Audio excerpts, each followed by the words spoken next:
তিনটি জায়গায় স্ত্রীকে কখনো একা ছাড়বেন না, তাহলে আপনি কঠিন বিপদে পড়ে যাবেন।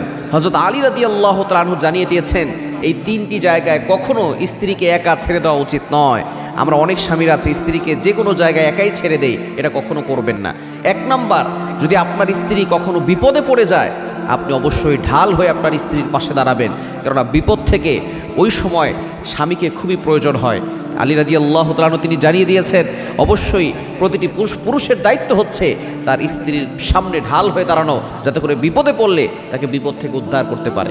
দ্বিতীয় নাম্বার হচ্ছে, স্ত্রী যদি অসুস্থ হয়ে যায় তখন স্বামীর দায়িত্ব হচ্ছে স্ত্রীর সেবা করা, স্ত্রীর খেদমত করে দেওয়া। অনেক স্বামী আছে বলে আমি পুরুষ, আমি স্বামী, আমি কেন তার খেদমত করব? খবরদার। নবীজি সাল্লাল্লাহু আলাইহি ওয়াসাল্লাম স্ত্রীদের সেবা করতেন, এমনকি যাকে চিনতেন না তারও সেবা করতেন, এমনকি কাফেরদেরও তিনি সেবা করেছেন। আর আমরা এখন বর্তমানে এতটা অহংকারী হয়ে গেছি, নিজের ঘরের নিজের স্ত্রী অসুস্থ আমরা তার কাছেও যাই না। খবরদার, এটা কখনো করবেন না। এতটা নোংরা পরিচয় আপনি দিবেন না। আপনি আপনার স্ত্রীর সাথে সুন্দর ব্যবহার করবেন, স্ত্রী অসুস্থ হয়ে গেলে আপনি তার কেয়ার করবেন, তাকে ভালোবাসবেন। ওই স্ত্রী যখন বুঝবে যে আপনি তাকে কেয়ার করছেন, সুস্থ হলে সে আপনাকে পাগলের মতো ভালোবাসবে। এজন্য স্ত্রী অসুস্থ হলে আপনার যতটুকু অ্যাবিলিটি আছে, সামর্থ্য আছে, আপনি তার পাশে থাকার চেষ্টা করবেন। 3 নাম্বার হচ্ছে, স্ত্রী যদি কোনোভাবে অসম্মানিত হয় সেখানে আপনি অবশ্যই ঢাল হয়ে দাঁড়াবেন। কেউ যদি আপনার স্ত্রীকে কটু কথা বলে, কেউ যদি আপনার স্ত্রীকে আঘাত করে কথা বলে, তাহলে অবশ্যই আপনি সেখানে ঢাল হয়ে দাঁড়াবেন। আপনার স্ত্রীর ইজ্জতকে আপনি নষ্ট করতে দিবেন না। আপনার স্ত্রীর ইজ্জত নষ্ট হওয়া মানে আপনার ইজ্জত নষ্ট হওয়া, আপনার সম্মান নষ্ট হওয়া।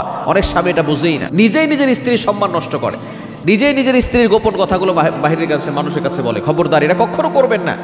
আপনার স্ত্রী কারো যদি হাতে সমস্যা হয় সেটা তার হাতে সমস্যা, সেটা সে লুকিয়ে রাখার চেষ্টা করে। কারো যদি পায়ে সমস্যা হয় তাহলে সেটা তার পা, এজন্য সে পায়ের সমস্যাটা লুকিয়ে রাখার চেষ্টা করে, মানুষকে বুঝতে দেয় না। ঠিক তদ্রুপভাবে আপনার স্ত্রী মানে সেটা আপনার স্ত্রী যদি কোনো সমস্যাও হয়ে থাকে সেটা আপনি মানুষের কাছে কেন বলবেন? এটা আপনি লুকিয়ে রাখবেন, কারণ সেটা আপনার। আমার স্ত্রীর গোপন কথাগুলো, গোপন জিনিসগুলো সেটা আমি মানুষের কাছে কেন প্রকাশ করব? খবরদার, এটা কখনো করবেন না। কেউ যদি আপনার স্ত্রীকে অসম্মান করে আপনি ঢাল হয়ে দাঁড়িয়ে আপনার স্ত্রীর ইজ্জতকে হেফাজত করবেন, সম্মানকে হেফাজত করবেন, তাহলে আপনি আদর্শ স্বামী হবেন। এই 3টি জায়গায় কখনো আপনার স্ত্রীকে একা ছেড়ে দিবেন না। আপনি পাশে ঢাল হয়ে দাঁড়িয়ে আপনার স্ত্রীকে বুঝাবেন আমি তোমার সাথে আছি, তাহলে আল্লাহ তাআলা একসাথে দুজনকে জান্নাত দান করবেন।